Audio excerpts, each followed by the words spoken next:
warahmatullahi wabarakatuh. Wabihi nasta'in ala umuri dunya waddin. Salatu wassalamu ala asrafil anbiya'i wal mursalin wa ala alihi wa sahbihi ajmain. Alhamdulillah, pada pertemuan kali ini kita sama-sama diberikan kesempatan untuk hadir eh, terkait perkuliahan kita kali ini dengan materi yang akan saya berikan, yaitu tentang leasing dan pegadaian. Kemudian sebelum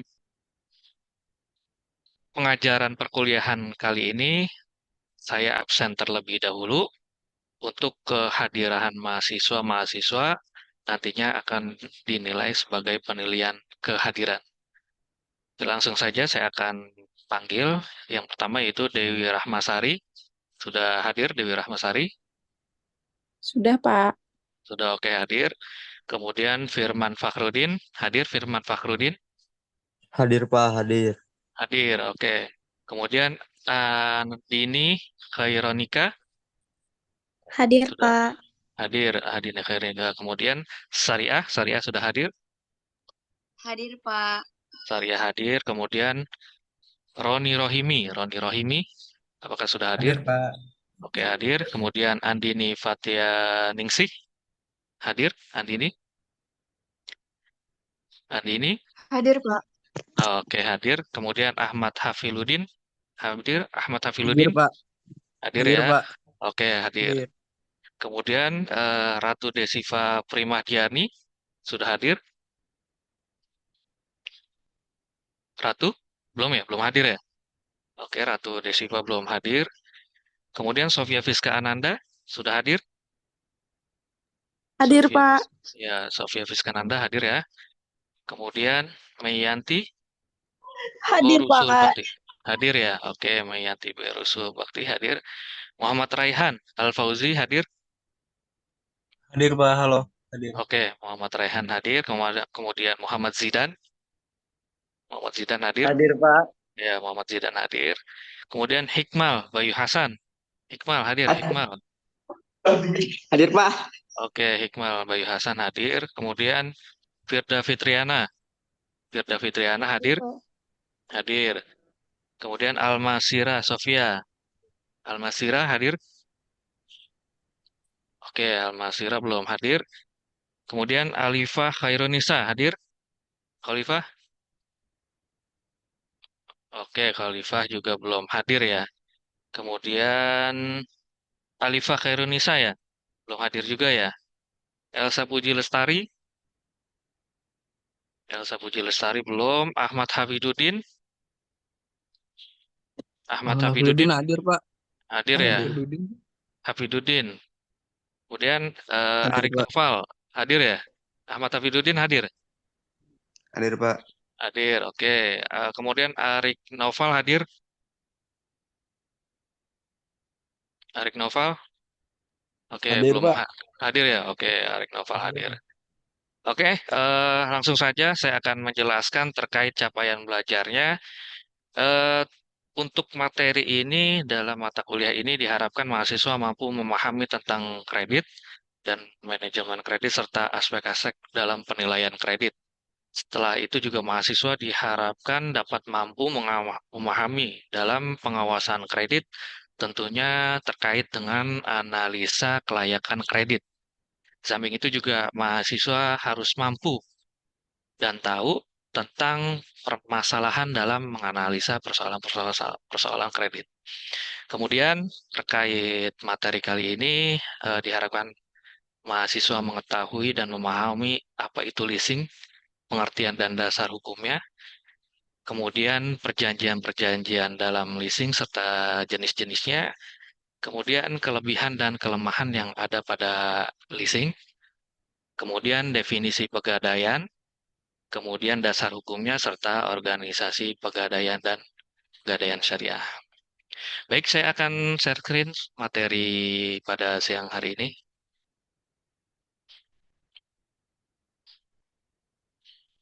Oke, apakah sudah terlihat materinya? Sudah, Pak. Sudah, oke. Oke, di sini saya akan menjelaskan terkait leasing dan pegadaian.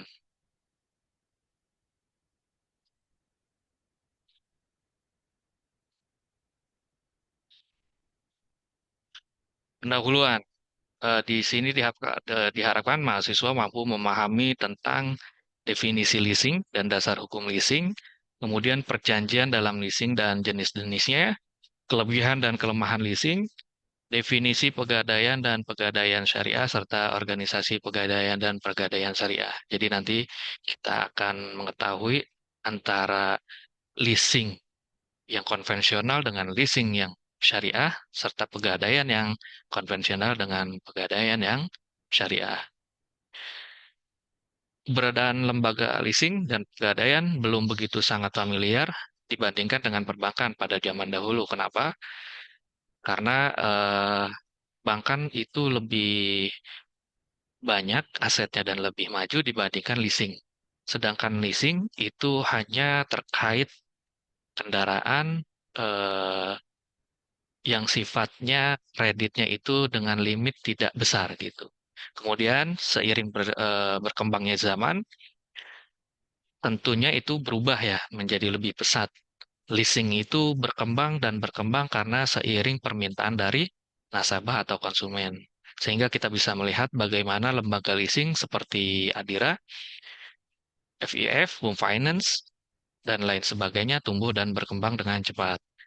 Keberadaan lembaga syariah baik leasing maupun pegadaian dianggap sangat tinggi dalam minat masyarakat yang ikut meramaikan pasar. Pegadaian syariah dan leasing yang menggunakan akad syariah merupakan bentuk apresiasi atas tingginya permintaan kaum muslim di tanah air. Jadi yang telah saya jelaskan bahwa pegadaian dan leasing yang sebelumnya konvensional, kemudian ada permintaan minat dari masyarakat sehingga pegadaian dan leasing berkembang menjadi adanya pegadaian syariah dan leasing syariah. Kemudian dasar hukum leasing di sini terlihat SK bersama Menteri Keuangan, Perdagangan, Perindustrian tanggal 7 Februari 74 tentang perizinan usaha leasing, yaitu ada nomor Cap 122 garis miring MK garis miring 2 1974, kemudian nomor 32 MSK garis miring 2 tahun 1974, kemudian nomor 3 LPB garis miring 1 tahun 71. Perkembangan selanjutnya kebijaksanaan deregulasi 20 Desember 1988 oleh Perdes 20 1988, kemudian adanya Kepres nomor 61 tahun 1988 dan Keputusan Menteri Keuangan nomor 1251 garis miring KMK nomor 013 tahun 1988.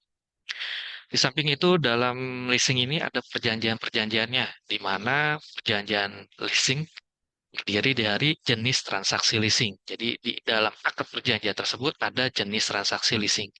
Kemudian yang kedua ada nama dan alamat masing-masing pihak, nama-nama si nasabah atau konsumen yang melakukan kredit atau pembiayaan, kemudian nama-nama atau alamat yang memberikan pembiayaan atau kredit gitu. Kemudian ada nama, jenis, tipe, dan lokasi penggunaan barang modal, misalkan leasing apa, mobil atau motor. Nah, di situ disebutkan nama mobilnya apa, jenis mobilnya apa, tipe kendaraannya apa, dan lokasi penggunaan mobilnya itu di mana. Kemudian dalam perjanjian leasing juga disebutkan harga perolehan, nilai pembiayaan, angsurannya, imbal jasa atau keuntungannya, nilai sisanya kalau dia menggunakan pelunasan dipercepat, kemudian simpanan jaminan atau ketentuan asuransi-asuransi yang telah dilakukan oleh pihak-pihak tersebut.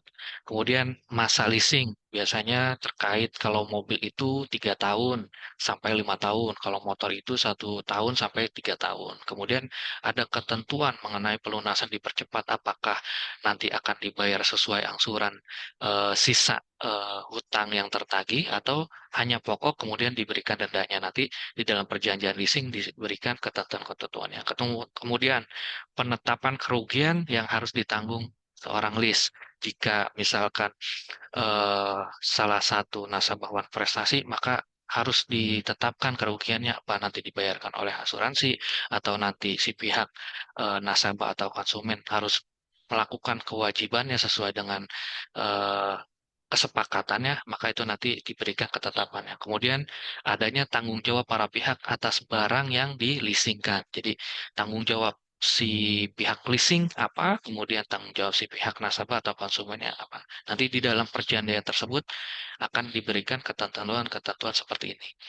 Selanjutnya, keunggulan leasing. Keunggulan leasing itu adalah perusahaannya lebih mudah, sederhana, dan cepat. Beda dengan perbankan karena eh, kait nominalnya yang atau limit kreditnya yang tidak terlalu besar, maka cara pencapaian atau prosesnya pun lebih mudah dan lebih cepat dan lebih sederhana dibandingkan pihak pihak perbankan yang nominal limit kreditnya itu jauh lebih lebih besar. Kemudian sistem pembayarannya cepat dan mudah, ya jelas karena sekarang sistem perusahaan terkait leasing, pegadaian dan sebagainya sudah tersistem online. Jadi mau bayar dimanapun dengan apapun sudah sangat mudah dan sangat cepat. Kemudian tanpa perlu agunan, hanya kepercayaan dan uang muka. Ini jelas tidak ada agunan karena yang jadi agunannya ya tadi mobil yang tadi yang dia melakukan kredit tadi. Misalkan mobil tersebut harganya 250 juta dengan DP sebesar 50 juta, maka pembiayaan yang diberikan oleh pihak leasing yaitu sebesar 200 juta. Nah, jaminannya apa? Nah, di sini tanpa perlu agunan hanya kepercayaan maksudnya tadi yang dia si nasabah melakukan kredit terhadap mobil tersebut dan mobil tersebut akan dijadikan jaminan oleh nasabah. Kemudian uang muka jelas dalam leasing kita kalau mau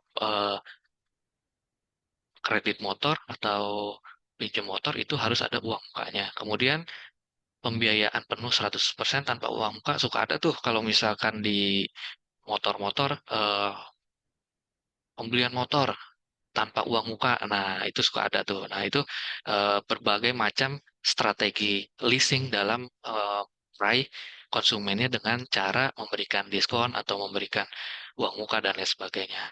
Kemudian tingkat keamanan pembiayaan lebih terjamin, ya jelas karena eh, dalam perusahaan leasing sudah terdaftar pada dan diawasi oleh otorisasi jasa keuangan. Kemudian adanya kekurangan leasing. Apa kekurangan leasing? Adanya lembaga leasing umumnya lebih kecil dibandingkan dengan lembaga perbankan. Jelas, karena kenapa tadi nilai nominalnya tuh dalam limit kredit lebih kecil gitu. Kemudian struktur manajemen biasanya tidak sebaik yang ada di lembaga perbankan karena perusahaannya kecil, biasanya tidak sebagus perbankan yang manajemennya banyak dan lebih luas jangkauannya. Kemudian jumlah angka kredit yang diberikan leasing umumnya lebih kecil dibandingkan perbankan. Ya, karena leasing biasanya terkait motor atau misalkan mobil atau misalkan mesin-mesin. Sedangkan perbankan umumnya lebih besar karena biaya, membiayai perusahaan-perusahaan besar, corporate atau misalkan small business seperti CV dan lain sebagainya. Jadi angka kredit yang diberikan leasing jadi lebih kecil dibandingkan perbankan. Kemudian jangka waktu leasing umumnya tidak selama di perbankan gitu. Jadi biasanya yang tadi telah saya sampaikan untuk jangka waktu leasing itu untuk motor biasanya 1 sampai 3 tahun, mobil itu sekitar 1 sampai 5 tahun dan biasanya perbankan itu bisa 5 tahun, bahkan sampai 10 tahun, 15 tahun dan lain sebagainya. Oke, sampai sini ada yang ditanyakan terlebih dahulu?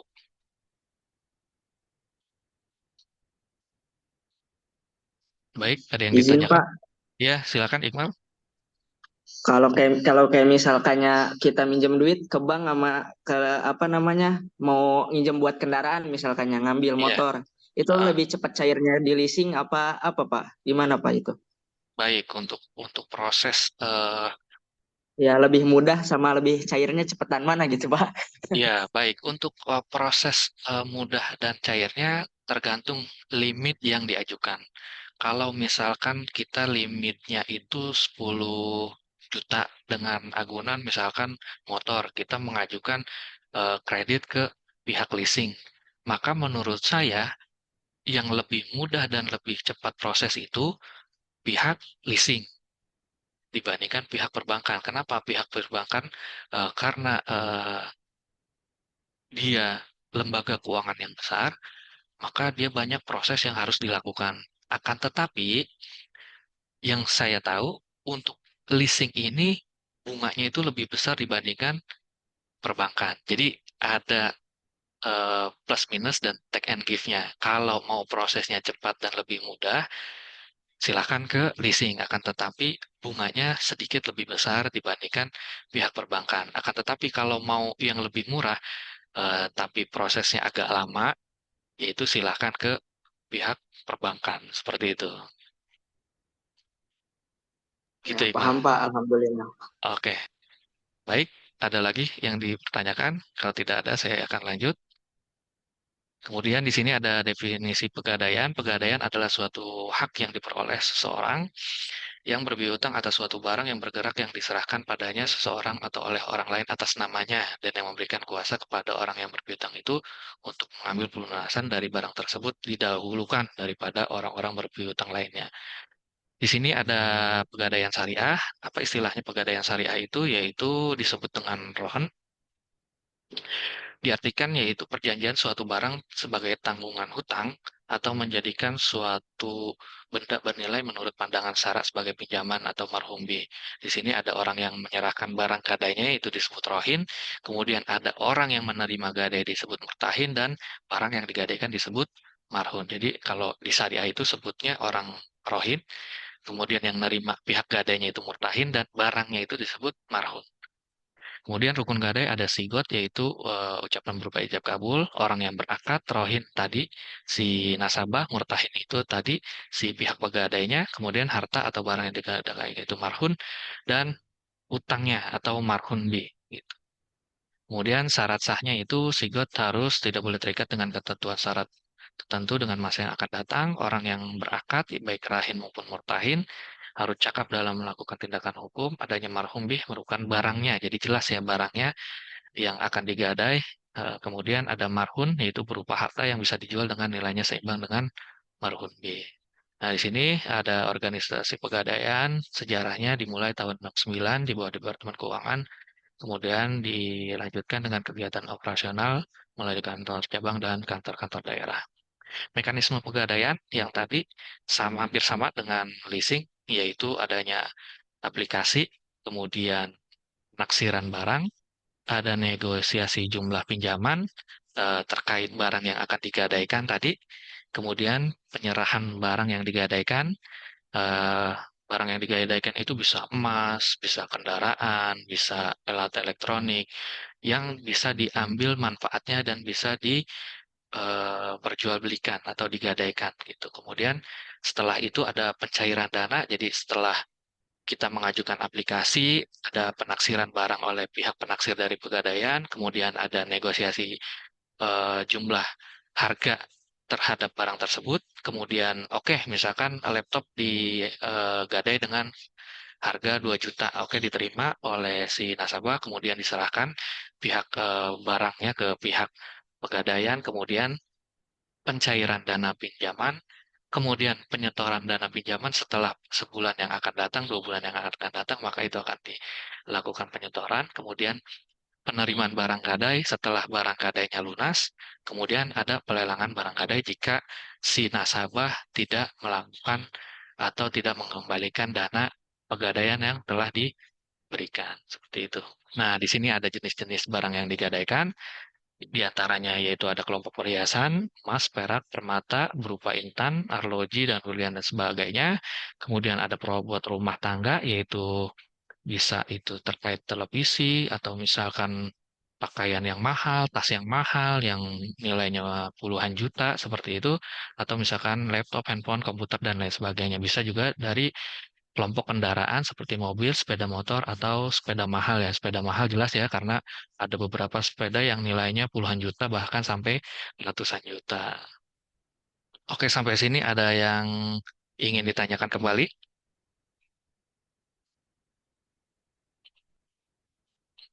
Baik, halo, ada yang ditanyakan terkait eh,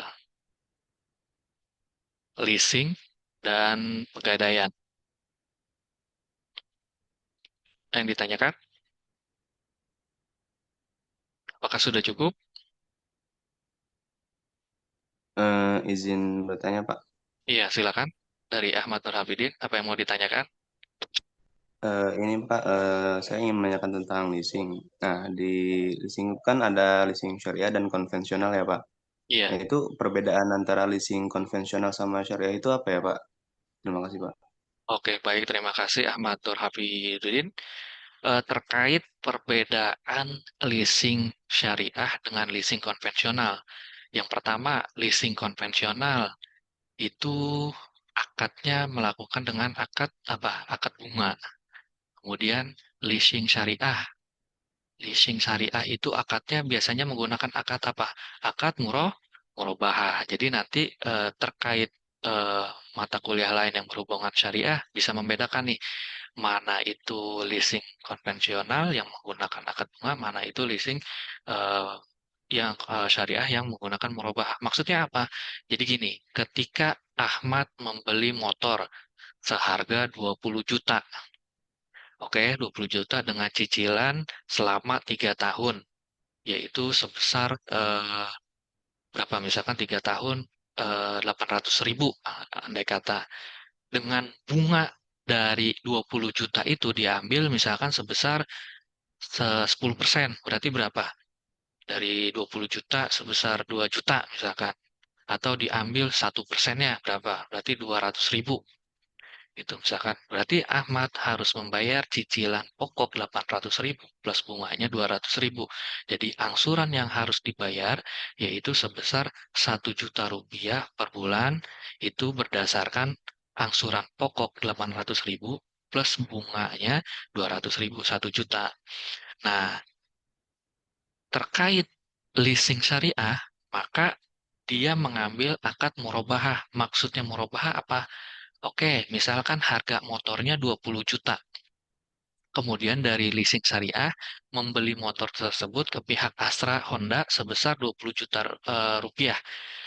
Dalam perjanjian leasing syariah, di situ ditentukan misalkan gini, Ahmad, kami pihak leasing syariah membeli motor ke pihak Astra sebesar 20 juta. Kemudian kami mengambil untung sebesar 10 juta rupiah.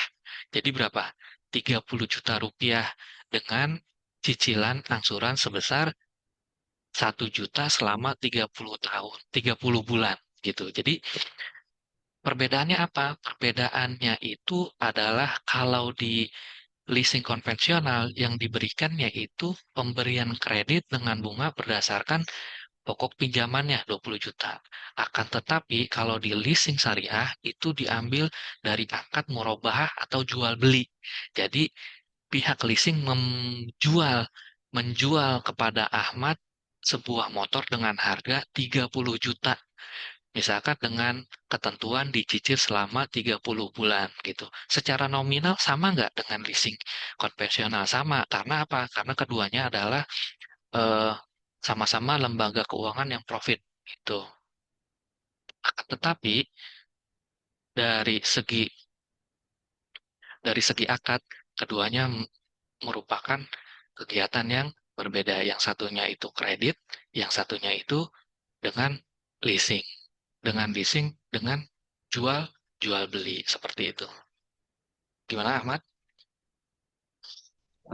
Jadi intinya itu balik lagi kepada kita yang mau mengambil secara apa konven atau syariah gitu Pak ya. Iya, Terus betul. gimana kita cocoknya kemana gitu antara nanti apakah kita akan mengambil bunga atau sistem dengan awalnya bagi hasil gitu Pak. Betul. Jadi eh, serah konsumen apakah mau mengambil dengan sistem bunga terkait dengan leasing konvensional atau dengan sistem jual beli menurut akad dari leasing syariah seperti itu. Ya Pak, baik Pak. Terima kasih Pak. Oke, baik. Sampai sini ada yang ditanyakan lagi? Tidak ada. Oke, jika tidak ada, maka terkait pembahasan tersebut saya akan memberikan tugas kepada mahasiswa. Yang pertama yaitu carilah jurnal yang berkaitan dengan leasing atau pegadaian, baik itu leasing syariah atau konvensional, pegadaian syariah atau dari jurnal nasional maupun internasional. Jadi nanti mencari jurnal nasional, kemudian mencari jurnal internasional. Jadi ada 2 tugasnya. Kemudian setelah itu apa? Setelah itu jurnal tersebut direview. Latar belakang dia meneliti itu apa sih, kemudian tujuan penelitiannya apa sih, metode yang diambil apa, dan berikan kesimpulan dan sarannya. Jadi jurnal yang terkait dengan leasing atau pegadaian tersebut direview, kemudian dijelaskan latar belakang, tujuan penelitian, metodenya, kesimpulan dan sarannya apa, terkait pembahasan dari jurnal-jurnal tersebut. Setelah direview jurnal tersebut, berikanlah kritika reviewnya, kritik terhadap jurnal dalam penelitian tersebut. Jadi kalian diharapkan untuk kritik memiliki critical thinking terhadap sesuatu apa yang diberikan. Jadi sehingga kalian mempunyai nilai kritis untuk melihat apa-apa tugas-tugas, kemudian jurnal-jurnal yang harus kira-kira kelebihan dan kekurangannya apa, seperti itu. Jadi di situ kalian harus melihat, menilai, kritik terhadap jurnal tersebut apa aja setelah direview dari penjelasan latar belakang, tujuan, metode, apakah kelebihannya, wah ternyata jurnal itu memiliki kelebihan metodenya lebih kekinian dibandingkan metode tersebut. Atau misalkan kekurangannya, variabelnya hanya cuma satu atau cuma dua, sedangkan banyak faktor-faktor lain, variabel-variabel lain yang harus diteliti, sehingga itu merupakan kekurangan sebuah jurnal. Seperti itu. Oke, sampai sini ada yang ingin ditanyakan kembali? Apakah sudah jelas terkait materi siang hari ini? Jelas ya? Iya, Pak, Jelas, sudah Pak. jelas. Jelas, Oke, Pak. jelas. Oke, jelas. Kalau jelas, saya akhiri perkuliahan kali ini. Mudah-mudahan bisa bermanfaat, menambah wawasan, menambah keilmuan terkait materi yang telah disampaikan. Oke, dari saya itu saja. Kurang lebihnya mohon maaf. Saya akhiri. Wabillahi taufiq wal hidayah. Wassalamualaikum warahmatullahi wabarakatuh. Waalaikumsalam warahmatullahi warahmatullahi wabarakatuh. wabarakatuh. Ya, terima kasih semuanya atas kehadirannya.